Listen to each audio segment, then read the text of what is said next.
100 சிந்தனைகள். இன்றைய சிந்தனை 19. மனிதர்களுள் சிறந்தவன் யார்? நாம் அனைவரும் பிறப்பில் சமமானவர்களே. ஆனால் அறம்தான் நம்மை உயர்ந்தவன் என்றும் தாழ்ந்தவன் என்றும் பாகுபாடு செய்கிறது. ஆண்டவன் நம்மை கஷ்டப்படுவதற்காக படைக்கவில்லை, மகிழ்ச்சியாக வாழத்தான் படைத்துள்ளார். ஆகவே நாம் மகிழ்ச்சியாக வாழ நேர்மையாக இருக்க விரும்புங்கள்.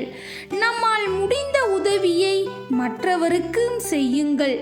தனது ஆயுளை எவராலும் அதிகரித்து கொள்ள முடியாது. ஆகவே தனது ஆயுள் காலத்தில் தனக்கும் பிறருக்கும் நன்மை ஏற்படும் வகையில் வாழ வேண்டும். இதுவே இவ்வுலகத்தின் பிறவி பயன்.